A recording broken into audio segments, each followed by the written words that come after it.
পরম শান্তি।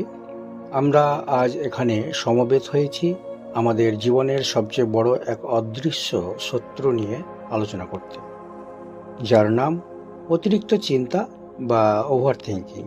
আধ্যাত্মিক পরিভাষায় একে বলা হয় মনোরোগ বা বিক্ষিপ্ত চিত্ত। শ্রীমদ্ ভগবদ্গীতায় অর্জুন ঠিক আমাদের মনের কথাই শ্রীকৃষ্ণকে বলেছিলেন, চঞ্চলাং হি মনঃ কৃষ্ণ প্রমাথি বলবিদৃঢ়ম। অর্থাৎ, হে কৃষ্ণ, এই মন বড় চঞ্চল, অশান্ত এবং শক্তিশালী। একে বশ করা যেন চলন্ত বায়ুকে হাত দিয়ে আটকানোর মতোই অসম্ভব। কৃষ্ণ হেসে উত্তর দিয়েছিলেন, এটি কঠিন ঠিকই, কিন্তু অভ্যাস আর বৈরাগ্যের মাধ্যমে সম্ভব। এখন প্রশ্ন হলো, এই অভ্যাসটা কি, আর কেনই বা আমাদের মন এত ছোটে? কল্পনা করুন, আপনার কাছে এক বালতি নোংরা কাদা মেশানো জল আছে। আপনি যদি জল পরিষ্কার করতে চান, তবে কি জলটাকে হাত দিয়ে নাড়াচাড়া করবেন? যত বেশি নাড়াচাড়া করবেন, কাদা তত বেশি ভাসবে। জল পরিষ্কার করার একমাত্র উপায় হলো বালতিটিকে চুপচাপ এক জায়গায় বসিয়ে রাখা। আমাদের মনটাও ঠিক এই বালতির মতো। আমরা যখনই দুশ্চিন্তা নিয়ে মনকে পরিষ্কার বা সমাধান করার চেষ্টা করি, কাদা মানে চিন্তা আরো বেশি ঘোলাটে হয়ে যায়।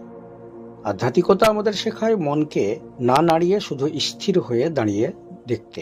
কিছুক্ষণ স্থির থাকলেই চিন্তার কাদা থিতিয়ে পড়ে এবং বিবেক নির্মল হয়ে ওঠে।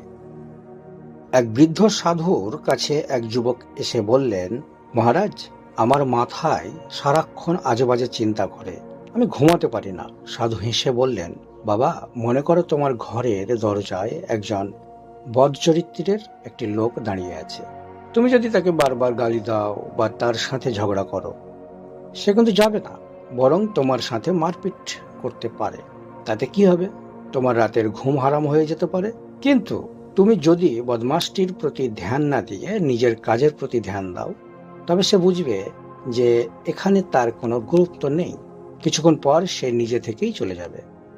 আমাদের নেতিবাচক চিন্তাগুলো হলো সেই বদ চরিত্রের মানুষ।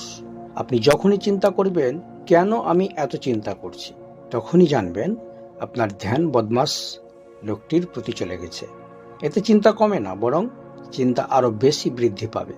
আর এরকম যখন কোনো পরিস্থিতি তৈরি হবে, তখন আপনার ঈশ্বরের নাম বা বর্তমানের কাজে মন দেওয়াটাই হবে বুদ্ধিমত্তার কাজ। আমরা অনেকেই ট্রেনের টিকিট কাটার পর প্ল্যাটফর্মে বসে ছটপট করি, ট্রেন আসবে তো, ট্রেন লাইনচ্যুত হবে না তো, আমি গন্তব্যে পৌঁছাতে পারবো তো। কিন্তু আশ্চর্যের বিষয় হলো, আপনি চিন্তা